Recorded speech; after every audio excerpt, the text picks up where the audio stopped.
Hi, my name is Julian Lee Chang. I'm the Director of Technical Development at LMVSC, and here I'd like to go over with you the Return to Play Phase 3 process and protocols. Phase 3 began July 1st throughout Virginia. LMVSC has maintained the majority of Phase 2 guidelines until Monday, July 20th as an additional safety measure and to ensure that we keep our community safe and move through Phase 2 through a more extended period of time. In a gradual process. But per the Virginia Governor's Office, matches are permitted during Phase 3, which is the main difference between Phase 2 and Phase 3.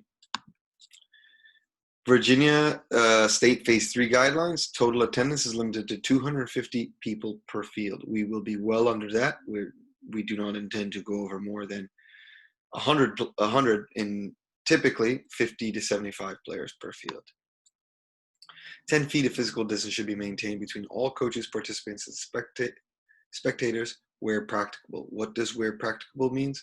It means that during our warm-ups, our cool-downs, our water breaks, wherever possible, we will maintain the 10 feet of distance, but there are certain activities, such as scrimmaging, match play, where that 10 feet of physical distance will not be possible to maintain. There will be signage at the entrance that states no participant or spectator with a fever or symptoms of COVID-19 or known exposure to a COVID-19 case in the prior 14 days is permitted on the premises. We'll ensure anyone who has symptoms of, has tested positive for, or has been exposed to COVID-19 follows appropriate guidelines for quarantine or isolation. Persons with symptoms should stay home until CDC criteria for ending isolation have been met.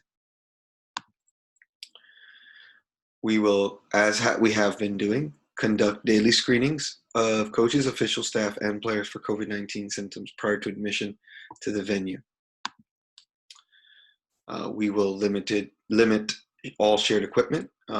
We will disinfect all cones, goals between each use. We'll be practicing our routine cleaning and disinfect our high contact areas and hard surfaces. There will be signage regarding physical distancing, gathering, and the options for high-risk individuals. As additional safety measures, only our coaches will place and pick up the cones and handle training equipment. Each player will continue to be assigned a station to place equipment and return during water breaks. There will be no shared water, towels, or any other type of equipment. Players must bring their own balls. The coaches will not be able to provide those for them. Practice vests and pennies will be given to only one child and will be washed after each use. Additional player options. Players are permitted to wear a mask at all times during training if so inclined.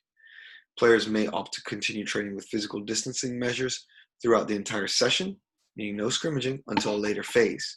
What we'll do there, for those players that indicate they're not comfortable with moving through to Phase 3, we will provide areas on the perimeters of the field so they can serve as neutrals or bumpers and maintain their 10 feet of distance while continuing to engage with their group. Players may opt to refrain from training altogether until a later phase by utilizing the Distance Learning Center. That's all for now. If you have any questions, please do not hesitate to contact either our Director of Travel, John Norum, or myself, Director of Technical Development, Julian Chang. John Norum's email is jnorumdotc@lmvsc.org, and mine is julianleechangdotd@lmvsc.org. Thank you. Hope everyone stays safe, and we see you out on the field soon.